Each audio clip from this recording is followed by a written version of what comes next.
saya ingin meluruskan pemahaman dan narasi yang keliru tentang apa.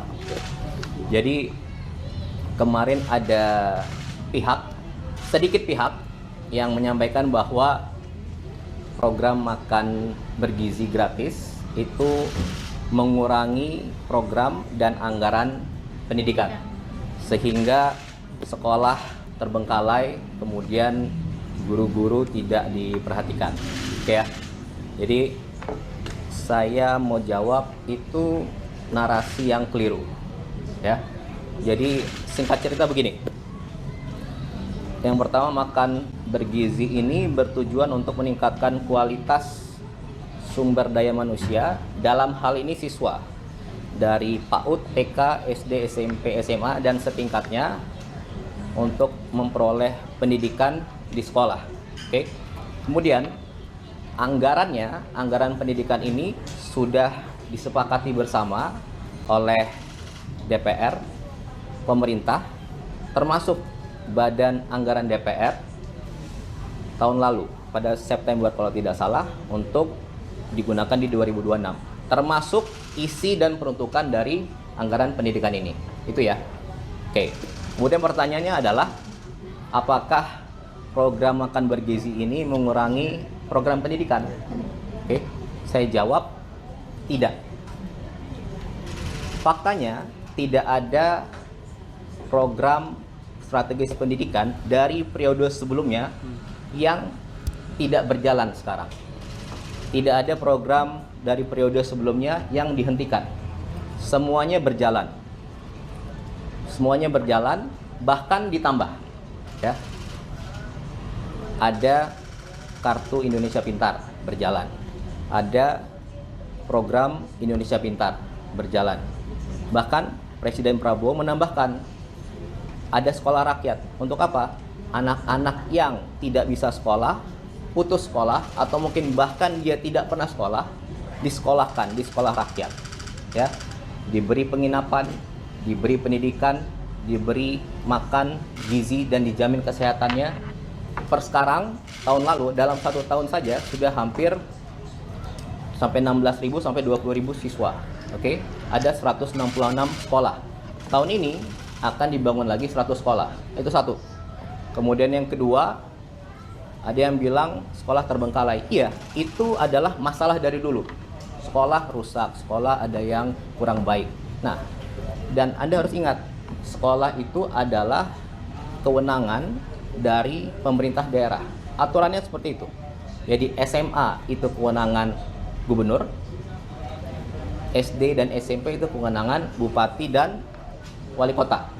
Tapi di zaman Bapak Presiden Prabowo, karena dari dulu sudah rusak dan bermasalah tapi tidak tertanggulangi, kita renovasi. Ya, faktanya di tahun 2025 saja sudah ada sekitar 16.000 sekolah yang direnovasi. Datanya ada, fotonya ada, Anda bisa cek. Oke, dengan total anggaran sekitar 17 triliun diwadahi oleh Mendikbudrismen. Itu ya. Kemudian apalagi tambahannya? Ada TV digital untuk pembelajaran digital sekolah anak-anak.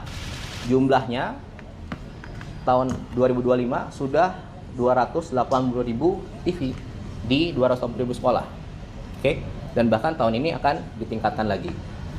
Belum lagi nanti ada sekolah Garuda, ada sekolah terintegrasi, ada pembangunan kampus-kampus baru yang Pak Presiden ingin buat, sedang berjalan. Oke, jadi saya mau sampaikan, tidak ada program yang tidak dilanjutkan, semua program berjalan dan bahkan ditambah.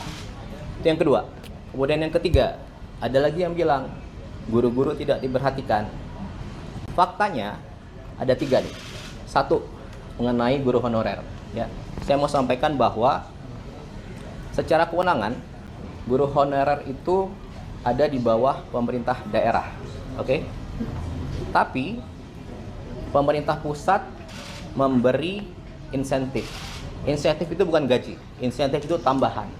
Oke? Dan tambahan ini berapa? Dari tahun 2005 sampai 2025 ada namanya insentif. Dan baru naik di zaman Presiden Prabowo.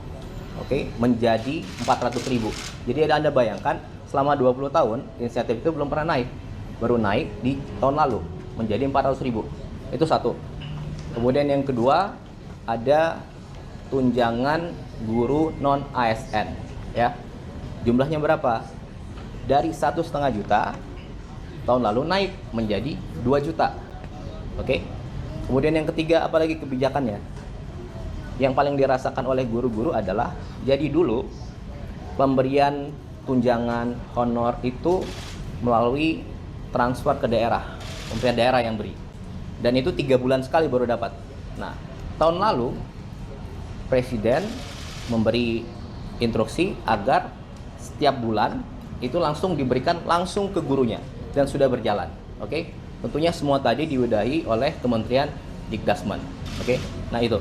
Jadi yang mau saya sampaikan di sini, tidak ada program pendidikan yang dikurangi atau tidak berjalan.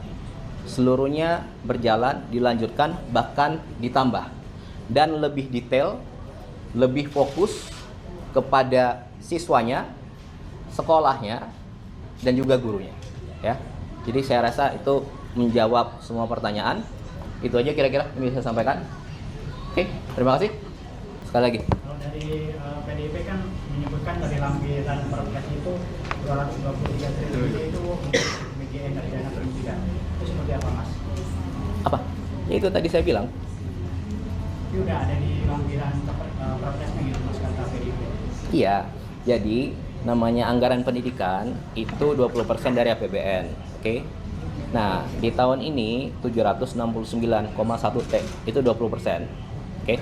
Dan itu anggaran pendidikan. Anggaran pendidikan itu apa? Banyak. Isinya peruntukannya, ya. Dan isinya peruntukannya itu sudah disepakati bersama tahun lalu oleh pemerintah, DPR, dan Badan Anggaran DPR, yang mana ketua bangkatnya juga PDIP, gitu kira-kira. Dan tadi semua hal itu adalah, termasuk MBG, adalah fondasi awal untuk memperbaiki pendidikan ke depan. Itu kira-kira, ya. Itu aja. Terima kasih. Download Tribun X sekarang. Menghadirkan lokal menjadi Indonesia.